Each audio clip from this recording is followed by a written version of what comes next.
The Desperate Bargain. The scent of antiseptic clung to Fiona Mitchell's clothes as she left her father's hospital room. 3 weeks after his stroke, the medical bills had already exceeded their insurance coverage, and the family's small bookstore couldn't generate enough income to keep up. At 24, her dreams of becoming a botanical illustrator seemed increasingly distant as reality closed in around her. Ms. Mitchell, a tall man in an impeccable charcoal suit, stood in the hospital corridor. His auburn hair was neatly combed back, revealing sharp features that might have been handsome if not for their severity. "Harrison Wells," he said, extending his hand.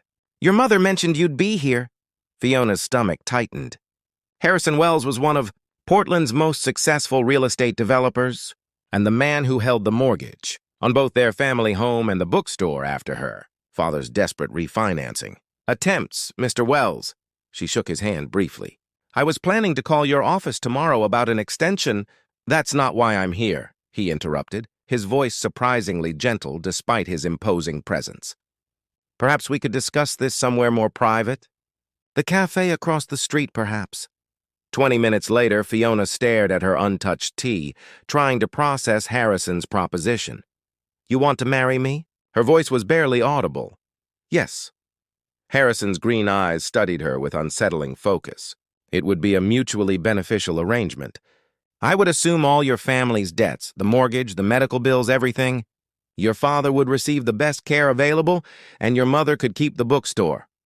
In exchange for becoming your wife." The words felt surreal on her tongue. "For 1 year," he clarified. "After which, if you wish to end the marriage, you'll receive a generous settlement. Enough to pursue your artistic career without financial concerns." Fiona's fingers trembled around her cup. "But why? You could have any woman. I require a wife for business reasons. My investors and partners respond better to family men. Our arrangement would be convenient." "Convenient," she echoed hollowly. "I don't expect anything physical from this arrangement, Fiona." His expression remained unreadable. "Separate bedrooms, your privacy respected. I simply need the appearance of a marriage."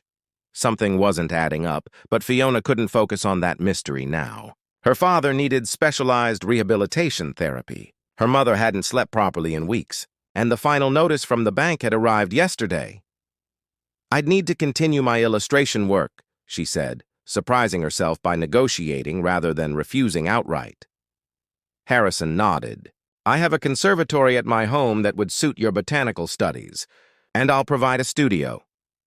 A strange calm settled over Fiona as the reality of her options became clear. Her father's recovery, her mother's security, her own future.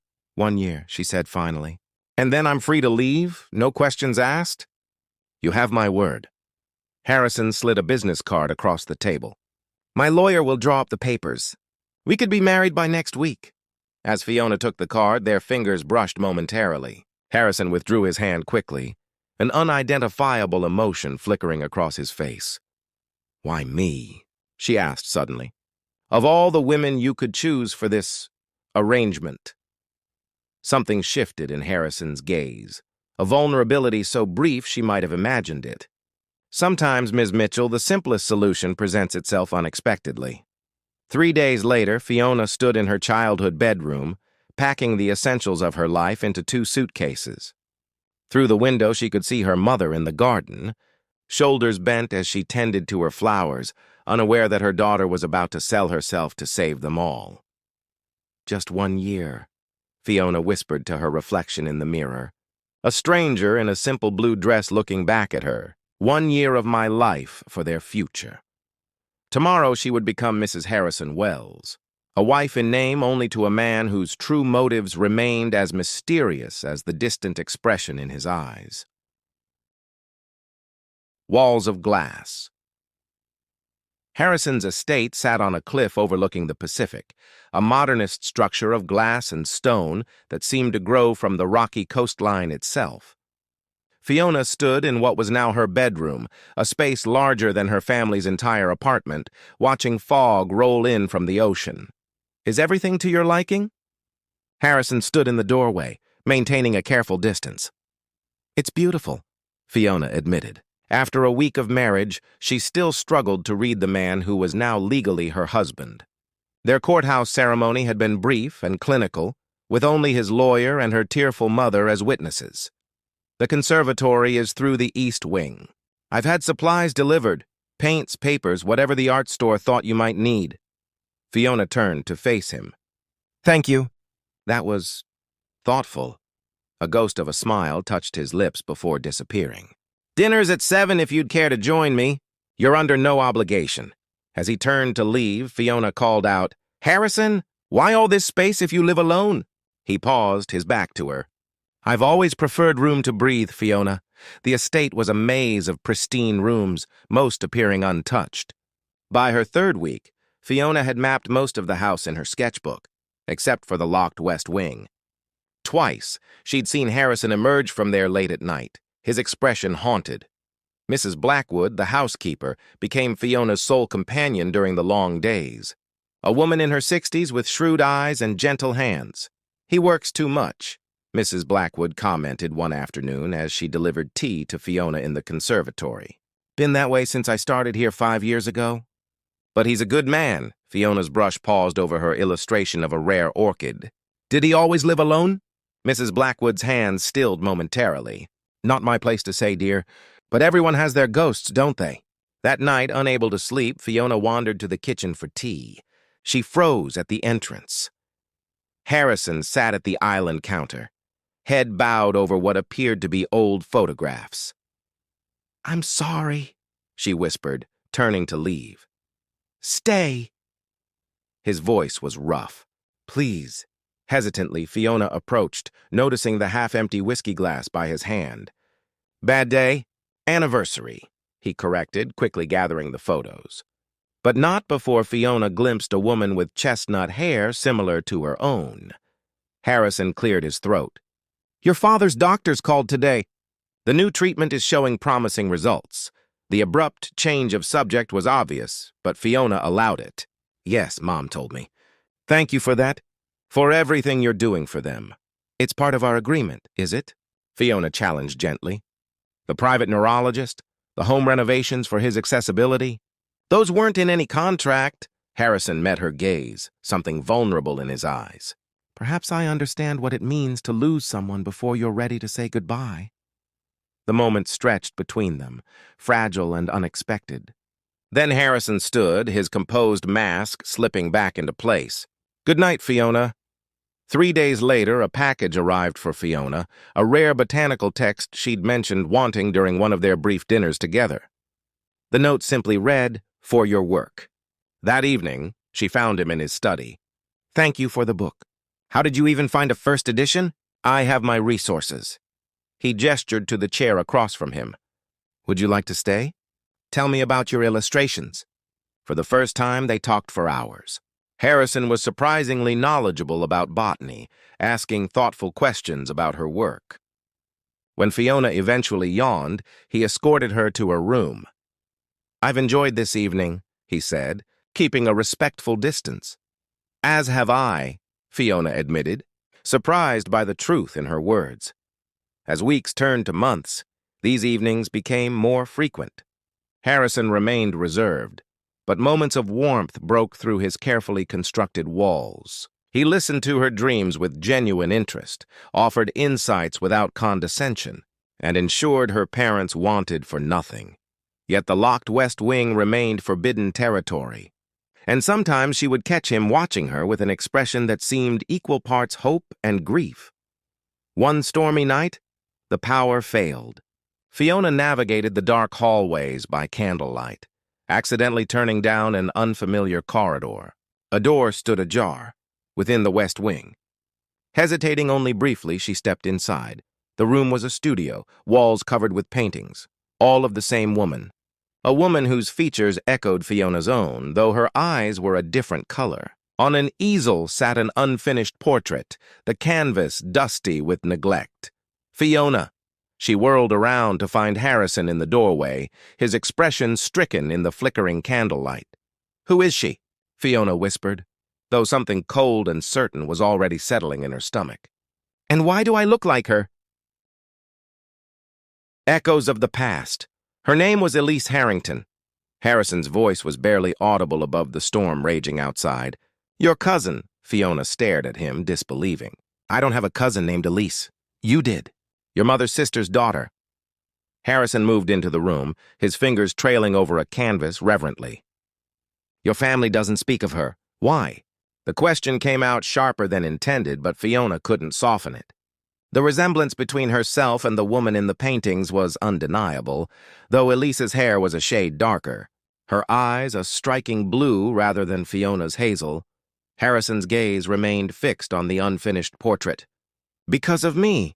The silence stretched between them, heavy with unspoken truths. Finally, Harrison gestured to a small seating area near the window. You deserve to know everything. As they sat, lightning illuminated the room in harsh flashes. Harrison looked older suddenly, weighed down by something Fiona couldn't yet comprehend. Elise and I met at university. I was studying architecture. She was in environmental science. We were engaged to be married. His voice remained steady, but his knuckles whitened as he gripped his knees. 6 years ago, there was an accident at one of my construction sites. A structural failure that shouldn't have happened. Understanding dawned with sickening clarity. She was there, Harrison nodded, visiting me for lunch. The collapse killed 3 workers, and Elise. The investigation cleared my company of negligence, but I knew corners had been cut. Deadlines prioritized over safety protocols. You blamed yourself, Fiona whispered. I was responsible.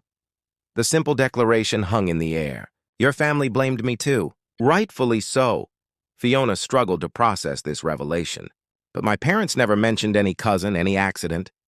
The settlement included a non-disclosure agreement. Your Aunt Vivian, Elise's mother, couldn't bear to stay in Portland afterward. She moved to Europe. Your parents chose to move forward. Pretend it never happened. The room suddenly felt too small. The painted eyes of Elise watching from every wall. And when you saw me at the hospital? Harrison's expression tightened. I recognized you immediately. I'd seen photos of you at Elise's apartment years ago. The family resemblance is striking. So this marriage... Fiona stood abruptly, nausea rising. What is this really about, Harrison? Guilt? Atonement? Or am I just some sick replacement for her? No. Harrison rose too, his composure cracking. That's not... I never intended... Then what did you intend? Fiona demanded, anger surging to protect her from the hurt.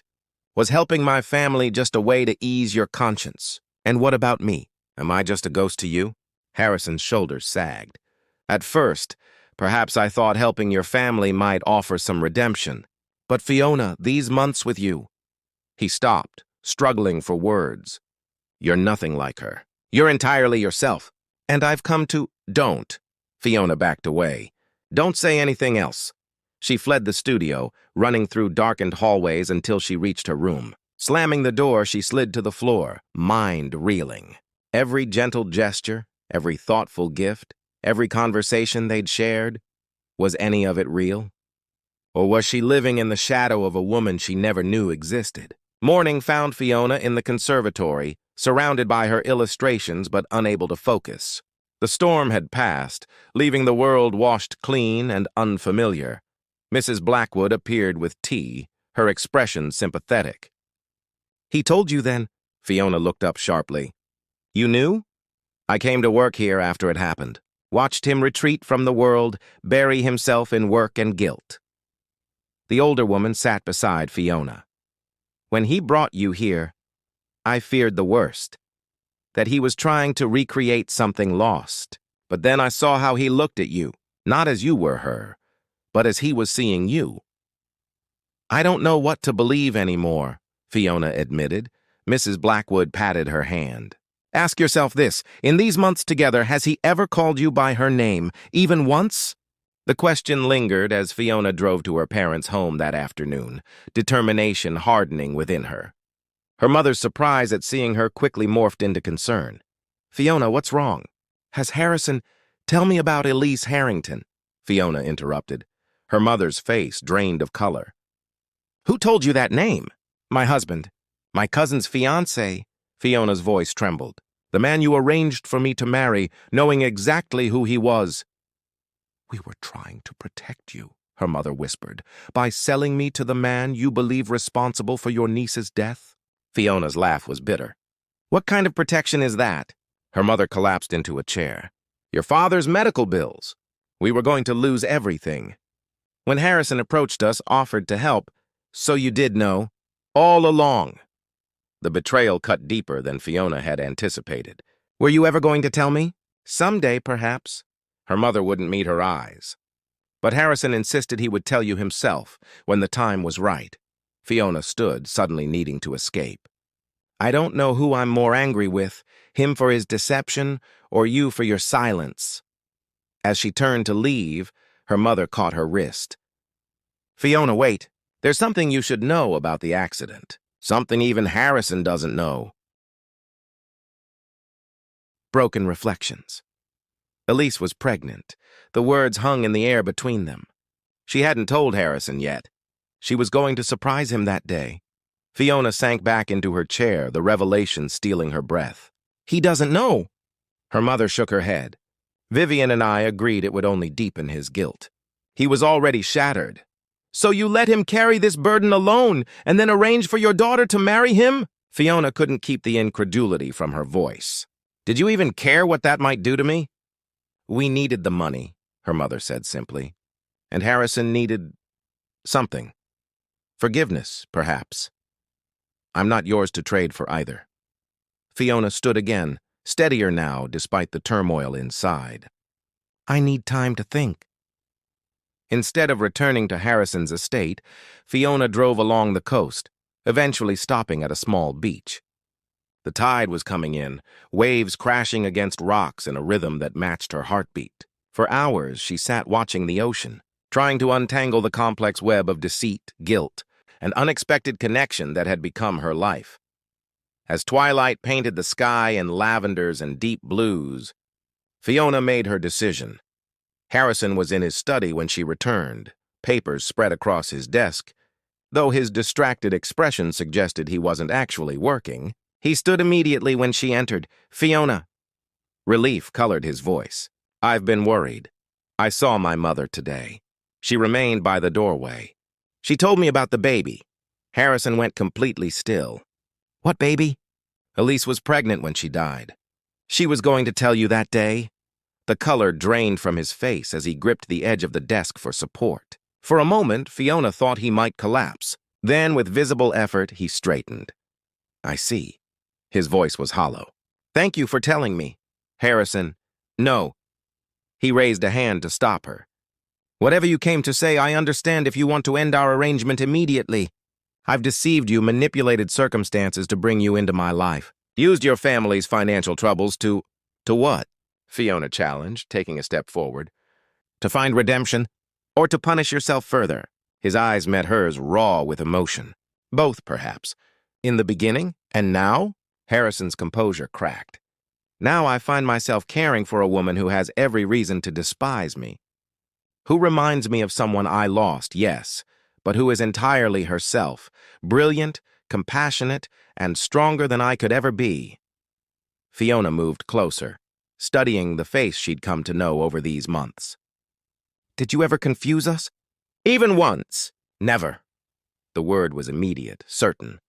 "From the moment I saw you at the hospital, I knew you weren't her. You carry yourself differently. You see the world through an artist's eyes, not a scientist's. Your laugh is softer, your anger quicker, your kindness more guarded.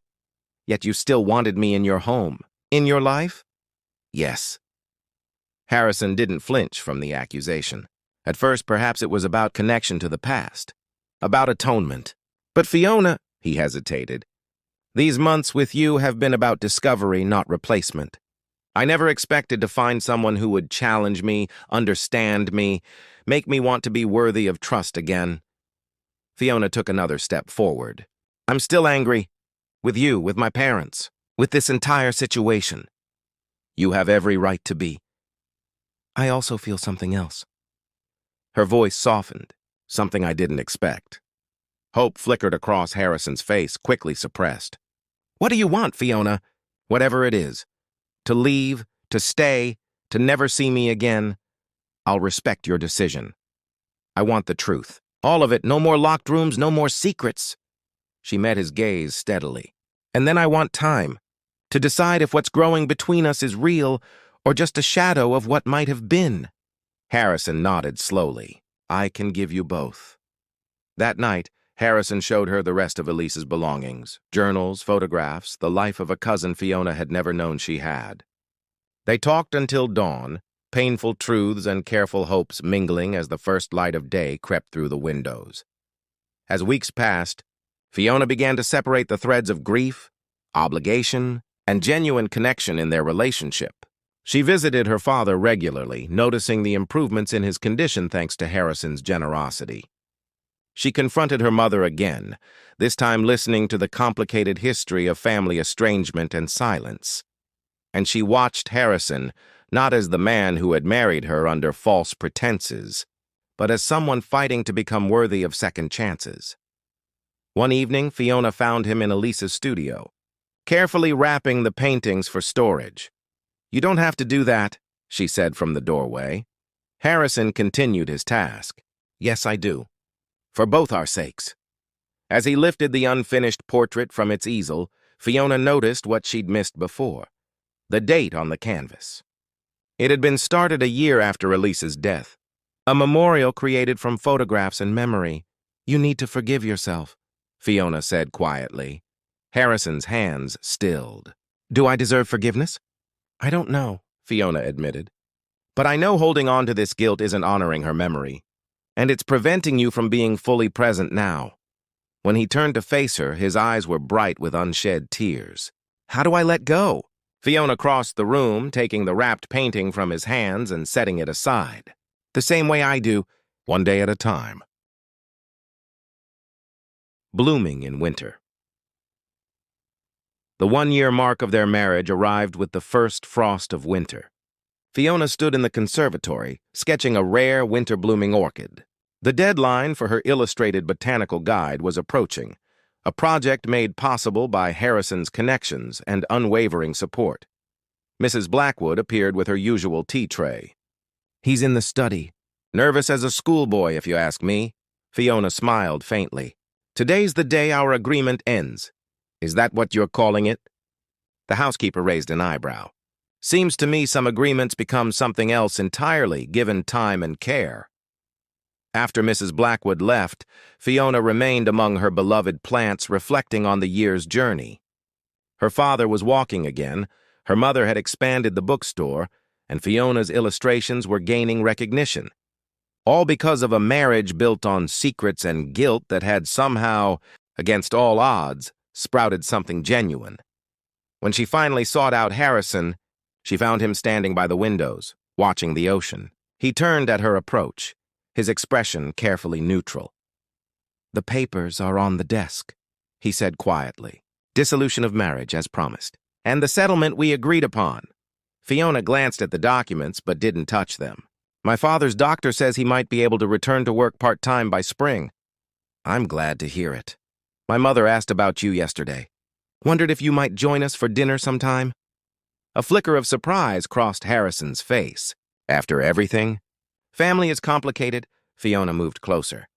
We've all made mistakes. Said things we can't take back. Kept secrets we shouldn't have.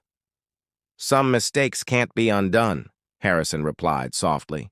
No, but we can choose what to build from the ruins. Fiona took a deep breath. Last week I visited Elise's grave. Brought some of my botanical illustrations. Told her about you. About us. Harrison's composure wavered. What did you tell her? That you still carry her in your heart. That her loss shaped you in ways both broken and beautiful. Fiona reached for his hand.